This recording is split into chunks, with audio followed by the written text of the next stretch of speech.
नमस्ते। मैं doctor Aditya Bothra, robotic knee hip and shoulder surgeon and sports injury specialist, joints Avenue hospital, Nagpur. आज हम इसके बारे में डिस्कस करने वाले हैं कि जो नी रिप्लेसमेंट है, क्या इसमें टेक्नोलॉजी का प्रयोग जैसे कि रोबोटिक नी रिप्लेसमेंट या नेविगेशन, या फिर जो पुरानी तकनीक से की जाती थी जिसको कन्वेंशनल टेक्निक कहा जाता है, इसमें क्या डिफरेंस होता है और इनके क्या फ़ायदे और नुकसान हैं। क्योंकि कई बार पेशेंट्स के मन में सवाल रहता है कि जब उनको नी रिप्लेसमेंट ये बता दिया जाता है तो उसके बारे में आगे उनके मन में सवाल रहता है कि क्या हमें रोबोटिक करवाना है, हमें नेविगेशन बेस्ड करवानी है, या फिर हमें कन्वेंशनल तरीके से करवानी है। तो इसके आज फ़ायदे और नुकसान इनके बारे में हम समझ के लेते हैं। मेन जो फ़ायदे हैं रोबोटिक्स के, वो ये है कि जो रोबोटिक या फिर नेविगेशन बेस्ड नी रिप्लेसमेंट्स होते हैं, ये पेशेंट की संरचना के हिसाब से होते हैं, मतलब उनकी एनाटॉमी के हिसाब से होते हैं। क्यों? क्योंकि जब भी ये ऑपरेशन परफॉर्म किया जाता है तो उस समय पहले पेशेंट की संरचना, उनकी एनाटॉमी, वो बोन की एनाटॉमी कैसी है, वो रोबोट को बताया जाता है। डाटा फीड किया जाता है रोबोट के अंदर, वो डाटा से इन्फॉर्मेशन ली जाती है। उसके बाद में दूसरा ये डाटा फीड किया जाता है कि उनके लिगामेंट्स जो है नी के, वो किस तरीके से बैलेंस हो रहे हैं ऑपरेशन के पहले, और इसको किस तरीके से बैलेंस किया जाना है ऑपरेशन के बाद में। ये सारी चीज़ें रोबोट्स पर डिसाइड की जाती है। ये ऑपरेशन शुरू होने के पहले ही ये चीज़ें हो जाती है। फिर जब रियल में ये ऑपरेशन परफॉर्म किया जाता है तो ये सारी चीज़ों को चेक किया जाता है कि जो हमने प्लानिंग की थी, जिस हिसाब से सर्जन ने प्लान किया है, क्या ऑपरेशन उसी तरीके से हो रहा है या इसमें कहीं कुछ भूल चूक हो रही है। तो रोबोट इसमें हमें गाइड कर देता है कि हाँ, यदि ये गलत हो रहा है तो उसको करेक्ट करने का एक और मौका मिल जाता है ऑपरेशन के दौरान ही। इन सब चीज़ों का फ़ायदा क्या होता है कि एक्यूरेसी जो होती है, इम्प्लांट के जो प्लेसमेंट्स की, लिगामेंट्स जो बैलेंस करने की, ये रोबोटिक्स में काफ़ी ज़्यादा बढ़ जाती है, और यही एडवांटेज है रोबोटिक्स का।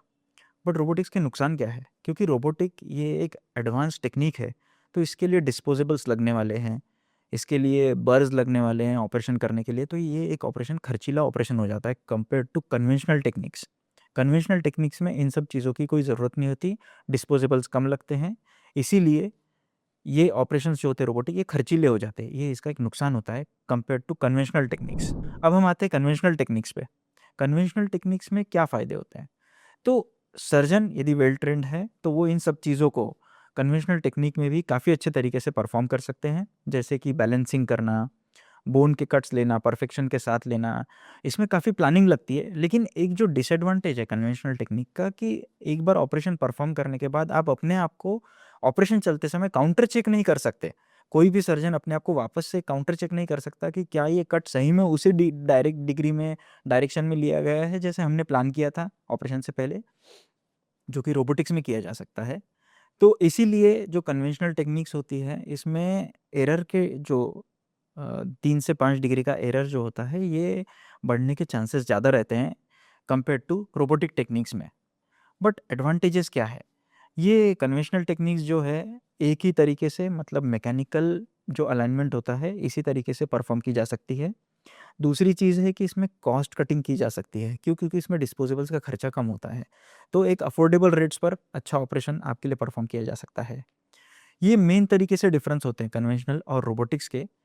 बट एक वेल ट्रेन्ड, एक वेल एक्सपीरियंस सर्जन दोनों भी टेक्निक से आपके ऑपरेशंस बिल्कुल अच्छे तरीके से परफॉर्म कर सकता है। तो पेशेंट के मन में जो ये कन्फ्यूजन रहता है कि हमें रोबोटिक अपनाना चाहिए या हमें कन्वेंशनल के लिए जाना चाहिए, तो ये आपको अपने अफोर्डेबिलिटी के हिसाब से, क्या आप सही में रोबोटिक सर्जरी को अफोर्ड कर पाएँगे, या फिर आपके सर्जन दोनों टेक्निक में वेल वर्स्ड है, तो वो आपके लिए कन्वेंशनल टेक्निक से भी उतना ही अच्छा आपका ऑपरेशन परफॉर्म करके देंगे जो कि रोबोटिक सर्जन परफॉर्म करके देंगे।